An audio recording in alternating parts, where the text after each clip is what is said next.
credibilidade e responsabilidade. 7h20. Lembrando que a primeira página também está no YouTube, no canal da Centro-América FM.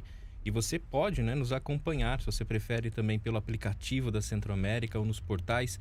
Pode ser no centroamericafm.com.br e tem o nosso portal primeirapagina.com.br/MT. Lembrando do nosso telefone também, que é o 99680-5454. Você pode mandar a sua mensagem e compartilhar. Rosimara. Agora são 7h21. Hoje a gente recebe aqui no estúdio da Centro-América FM para o nosso bate-papo a deputada Rosa Neide, que é do Partido dos Trabalhadores, o PT. A deputada deu entrevista há pouco no Papo das 7, no Bom Dia Mato Grosso, na TV Centro-América, e agora está aqui com os ouvintes do Primeira Página na Centro-América FM. Deputada, bom dia, seja muito bem-vinda. Bom dia, Luzimar. Bom dia a todos que estão aqui no estúdio e a todos que nos ouvem neste momento. A gente diz deputada federal, porque a troca de mandatos vai ser no comecinho de fevereiro lá em Brasília. Deputada Rosa Neide disputou as eleições, agora a de outubro, não foi eleita, mesmo tendo conseguido o maior número de votos entre todos os candidatos. Teve 124 mil votos, mas não foi eleita por causa daquele sistema de quociente eleitoral. A federação da qual ela participava tinha que ter atingido um número maior de votos. Como é que a senhora se sente? A senhora acha que esse sistema é injusto? Aconteceu com a senhora, mas aconteceu com outros também. Muitas vezes o mais votado não é aquele que vai assumir o cargo. Como é que a senhora avalia esse sistema? Sim, o sistema, de uma certa forma, fica injusto. Eu não sou contrário que seja somatória por partido ou por federação, para garantir a questão partidária. Mas o número de cadeiras de cada estado brasileiro tem que ser olhado de forma diferente. Mato Grosso tem uma das menores populações, está entre os estados de menor população. Em contrapartida, ele concorre de igual para igual com o quociente de São Paulo, da Bahia, de Minas, do Rio de Janeiro. Então, os quocientes têm o mesmo modelo e já tem tramitando projetos para mudar este modelo, para que a gente tenha um diferencial. Os estados que têm menor número de cadeiras poderá ter uma somatória menor para atingir o quociente eleitoral. Mas, deputada, não seria melhor aquilo que tem em outros países? Ou seja, saíram candidatos. Quem tem mais votos foi eleito. Até por causa da vontade do povo. Você está entendendo? O eleitor, às vezes, não entende e fica revoltado, né, deputada? Não entende mesmo. Assim, eu tenho eleitores que ligam para mim e falam: e aí, deputada, já resolveu? Você explica tudo de novo, depois ele fala: mas quando que vai resolver? Então, fica aparentemente injusta, a vontade popular não é de fato, no final das contas, representada. Mas assim, Alfredo, eu ainda defendo que seja a organização partidária, porque se for cada um por si com os votos, dá a impressão que não precisa de partido. E a gente sabe que a organização partidária que garante a democracia de fato, a organização da população. Por mais que eu pessoalmente me sinta injustiçada, eu olho o coletivo, a somatória dos partidos, que a ideia é que o partido tem um projeto, a população vota num projeto. E às vezes destacou muito uma pessoa, mas as pessoas não olharam a totalidade. Então, faltou na nossa federação 13 mil votos para que a gente chegasse, E esta organização é nova de federação. No caso de Mato Grosso, o PV, que tinha nomes para colocar e colocou nomes, na última hora tirou os nomes. Então, é uma federação ainda se estruturando. Mato Grosso, como outros estados, foi bastante penalizado com o modelo de federação. Eu ainda vou ficar um pouquinho nisso aí, deputada, na questão do voto da pessoa, do candidato. Se nós tivéssemos, você defendeu o partido, eu reconheço, etc., menos partidos, nós temos 4, 5 partidos, digamos. 4, 5 partidos vão brigar dentro do partido, ou seja, não é... Eu concordo sinceramente com você. 33 partidos, etc., nós temos que fortalecer os partidos e tudo mais. Mas se nós tivéssemos 4 ou 5 partidos, e ali são os candidatos, ali dentro, brigando pelo voto diretamente, talvez fosse melhor. Mas teria que acabar com essa balbúrdia. Teria que fazer a reforma política. A senhora defende isso? Eu defendo a reforma política e acho que democracias fortes têm partidos fortes. Quando você tem pulverizado, e tem partidos que às vezes é para fazer negócio, Quando chega na época eleitoral, alguém oferece a sua legenda para somar com o de outro, por causa de tempo de televisão, tempo de rádio e outras fundo coisas. Partidário. Fundo partidário. Então as pessoas, hoje o fundo partidário ficou muito mais para os maiores partidos. Então, vai afunilando. A gente vai crescendo. A nossa democracia ainda é jovem e ela vai melhorar nesse aspecto com a reforma política, com certeza. Como é que estão as negociações, se é que elas existem, para que a senhora assuma alguma função no Ministério da Educação? A senhora foi secretária de Estado de Educação anteriormente aqui em Mato Grosso. Existe mesmo essa possibilidade da senhora assumir algum cargo de secretaria no governo federal? Luzimar, eu fui convidada, tive com o ministro da Educação, conversei sobre essa questão, mas a gente está discutindo um projeto coletivo aqui para Mato Grosso. E aí envolve outros partidos que estão juntos, por exemplo, o ministro Fávaro, que está no mapa.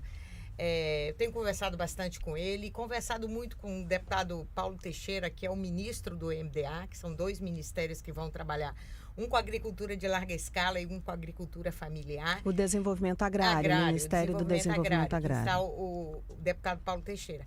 Então, o MDS, que está o ministro Wellington Dias, que vai trabalhar também com a educação do campo, a alfabetização do campo, vinculada à produção da agricultura.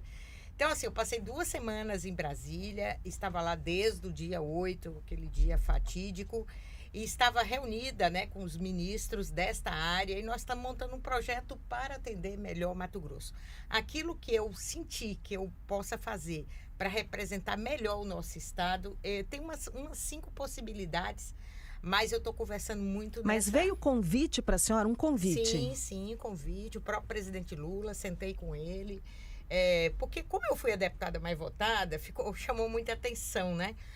Mato Grosso teve outras situações em outros estados, por exemplo, deputado do Amazonas, ficou entre os 5 mais votados e não entrou. Deputada, nós temos um problema sério no Acre.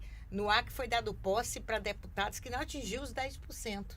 Enquanto outros deputados que atingiram, inclusive uma deputada, que é professora, atualmente é deputada, e ela não entrou. Então, assim, mas como meu caso chamou muita atenção, porque eu fui a mais votada do estado, né? O próprio presidente Lula quis entender melhor a situação e onde a senhora vai ficar no governo. Então, para todo mundo é óbvio que eu fique na educação e eu não vou abrir mão dessa discussão. Já tenho articulado algumas coisas da educação com o Ministério nessas 2 primeiras semanas, mas a gente está pensando num trabalho maior em que o Ministério da Educação, por exemplo, ele não tem nenhuma descentralizada em Mato Grosso, nos estados, né? É só o MEC. Enquanto, por exemplo, o MDA tem, o MAPA tem aqui nós temos delegacia do MDA, nós temos Conab vinculada ao MDA, nós temos um campo de trabalho muito forte aqui no estado e é nesse sentido que a gente está articulando um projeto. Até dia 1º eu farei essa decisão. Deputada, foi bom ou não aparecer a direita política brasileira? Infelizmente, parece que o ser humano aprende muito na dor. Nada contra ter direita, a gente tem no mundo inteiro direita e esquerda. A gente não pode ter essas pessoas que radicalizam e que são extremistas, né? Quando eu vou para os extremos, eu vou para o risco. Então, o PT nunca foi extremo, apesar que o PT é de esquerda, o PT é de esquerda, mas não é extremista, nunca foi a esquerda extrema, né? E a gente nunca defendeu essas coisas. Então, é o momento do Brasil ter possibilidade de fazer análise. Nós nunca tínhamos convivido com essa radicalidade. Então, nesse momento onde as pessoas inteligentes, pessoas com formação, pessoas com condições financeiras, pessoas que já viajaram, fazendo faixas e dizendo, isso há muito tempo, né? Eu quero uma intervenção militar. Então, o que é que uma pessoa que estudou, o que é que uma pessoa que tem clareza, coloca uma faixa e diz, eu quero uma intervenção militar no país? Então, a gente talvez precisou de toda essa sacudida para, quem sabe, a população começar a perceber que radicalidade, quebradeira, nenhuma intervenção que não traga melhoria para a vida do povo deve ser feita no país. E a maioria dessas pessoas nem entende o que é uma intervenção militar para estarem pedindo uma intervenção militar. Talvez falte até o conhecimento, né, sobre os fatos de uma história recente, né, Alfredo? História nossa da década de 60 e 70. Com certeza. Deputada, o governo do Estado, o secretário de Educação disse que Mato Grosso, nos próximos 10 anos, deve ter uma educação entre as 10 melhores do país. Fiz até comentário a respeito disso aqui e tudo mais. A senhora vê esse caminho mesmo? E qual é o maior problema da educação, seja em Mato Grosso ou seja no Brasil, para deslanchar e ficar mesmo entre as melhores do Estado, no caso do Brasil, até do mundo mesmo? Veja bem, Alfredo, eu sou educadora, defendo a educação, eu acho que a educação é a porta de entrada para os filhos dos trabalhadores e a saída para o país. Conheço bastante o secretário Alan, torço muito para que o trabalho dele dê certo, porque dando certo, dá certo para o Estado. Só que eu tenho posições diferentes e não tenho problema com isso, porque assim, a educação, o primeiro problema da educação do Brasil, ela nunca teve uma educação de continuidade. Agora no governo, esse governo está com a continuidade porque o governo está reeleito. E às vezes até o governo reeleito não dá continuidade a algumas ações que vinha fazendo. A senhora falando aqui do governo do Estado, do né? Estado. Investe, depois tira o que investiu e faz outro processo. O Brasil está passando por um momento, e não é só o governo passado ou outro governo, o nosso governo mesmo, fortemente centrado na questão de fazer uma avaliação e ranqueamento. Então, fazer avaliação é importante. Ranquear, a gente tem que ter um cuidado muito grande, porque tem gente que vai criando estratégia para ficar bem no ranqueamento. Nós temos estado, vou estar claramente aqui, não tenho problema com isso, são os estudos que mostram o estado de Pernambuco. Está colocado como o melhor ensino médio do país. Agora, o que Pernambuco fez para ficar entre os melhores? Investiu bastante no ensino integral, foi bom, eu acho que avançou bastante. Agora, tem um negócio que Pernambuco fez, que foi Mato Grosso também repetiu, e está repetindo, Goiás. Aí o povo vai repetindo, viu que aquele negócio deu certo, começa a repetir. Aí tira o ensino noturno. Onde estão os nossos alunos que estudam, que ficou fora da escola, que tem mais idade e que não estão nas nossas escolas? Qual é o aluno que tira a nota mais alta? É o chamado aluno na idade certa. É o aluno que está de 6 a 17 anos. Quem termina o ensino médio com 17 anos, que deveria ser todo mundo, ele acaba tirando nota melhor. Aí quando ele reprova, quando ele tem uma dificuldade de trabalho, vai ajudar a família, ele sai da escola, ele volta aos 20, aos 21 ele vai para o noturno. E aí quando faz prova, normalmente o do noturno não é que ele é mais fraco, ele tem mais dificuldades de chegar na escola, de participar das aulas, de estar presente todo dia, ele acaba tirando uma nota mais baixa. Aí esses estados começaram a fazer testes rápidos, tirar a pessoa da escola e não colocar a pessoa no teste. Eu estou, inclusive, defendendo agora que se faça uma avaliação para os alunos até 17 anos, uma avaliação, e faça uma avaliação diferenciada para quem estude no noturno, para você não precisar acabar com as escolas do noturno. Acabou o noturno, para baixar, para melhorar o IDEB. Então, isso é muito ruim.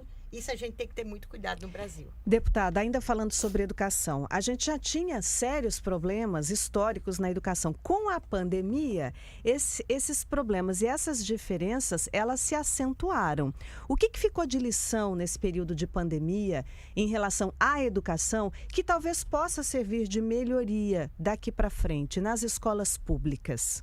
Olha, eu acho que tanto a escola pública como a privada tirou lições da pandemia, né?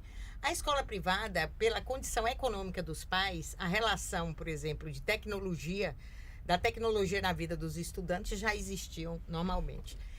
Nas escolas públicas, a necessidade do investimento de maior tecnologia, do aluno poder estudar presencialmente, também tem um apoio com outros mecanismos que a escola possa oferecer.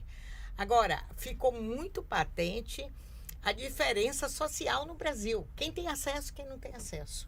Ficou muito claro isso. Então, os nossos estudantes que ficaram 2 anos fora da escola, praticamente, eles precisam de um mutirão nesse país, usar a palavra que usou o presidente Lula, para que eles recuperem o conhecimento. Os alunos, 2 anos fora da escola, para um aluno que não tem livro em casa, não tem alguém que possa sentar do lado dele, estudar com ele, ele perdeu muito.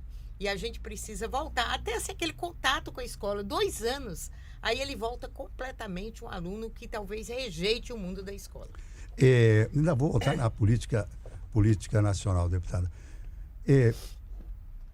A pergunta parece estranha. Foi bom ou ruim o que aconteceu em Brasília no dia 8 de janeiro para a política brasileira? Olha, de toda tragédia, você pode tirar alguma coisa, né? Que seja uma lição, que seja importante. Eu acho que mostrou a fragilidade e depois mostrou a unidade dos poderes da República e mostrou que a democracia não é destruída, né, quando se destrói parte física. As instituições e as pessoas que estão à frente das instituições se juntaram para dizer: a democracia está forte, nós vamos... Tanto que o governo conseguiu reunir os 27 representantes das unidades da federação, os 26 estados e o Distrito Federal, numa reunião comum para dizer não a esse tipo de vandalismo. Então, ruim sempre foi, Alfredo. Tudo que eu dou de exemplo para dizer eu posso ir lá e arrebentar, imagina no final de um jogo de futebol, se o meu time perde, as torcidas às vezes fazem alguma coisa que a gente condena no Brasil, de brigas, de ataques. Aí eu falo assim, não, meu candidato perdeu, eu vou tirar o outro na marra. O que quem perdeu tem que fazer? Tem que organizar a sua oposição. Tem que mostrar que tem um projeto. E daí, há 4 anos, disputar a eleição. E é saudável que tenha oposição. É saudável. E depois, se a alternância no poder, outro projeto. Se o projeto continuar vencendo, é porque a população assim deseja. Então, assim, eu fiquei muito impactada com o 8 de janeiro. Eu não esperava que o Brasil tivesse pessoas capazes de fazer o que fizeram. Quando eu vejo dar uma facada numa tela que tem 60 anos, que adorna o Senado da República, o STF, o Palácio do Planalto, a gente entender que nossa questão cultural, nossa questão educacional, nossa formação está muito ruim. Deputada, a gente tem que encerrar, mas antes de ir embora, eu quero fazer uma pergunta, voltar sobre a educação. Eu tenho acompanhado muito a questão da militarização das escolas em Mato Grosso. Quero saber qual é a sua opinião sobre isso.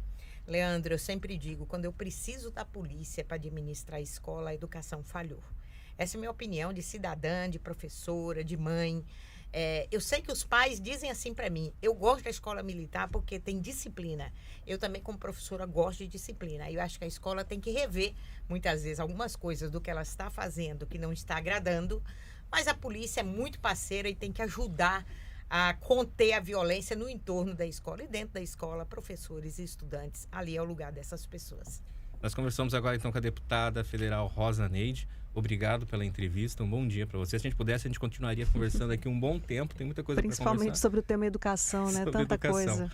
Obrigado pela participação da senhora. Obrigada, Alfredo, Leandro, Luzimar, todos que estão aqui. Dizer que é muito importante os nossos ouvintes ouvir opinião. Eu sei que tem opiniões que são contrárias, né? Mas é de opiniões contrárias que a gente vai somando e faz um país melhor para todos e todas. Espero que o nosso país dê os frutos necessários e que a gente possa dar uma vida melhor ao nosso povo. É isso que importa. Obrigado. Vamos ao intervalo. Daqui a pouquinho a gente volta com mais informações.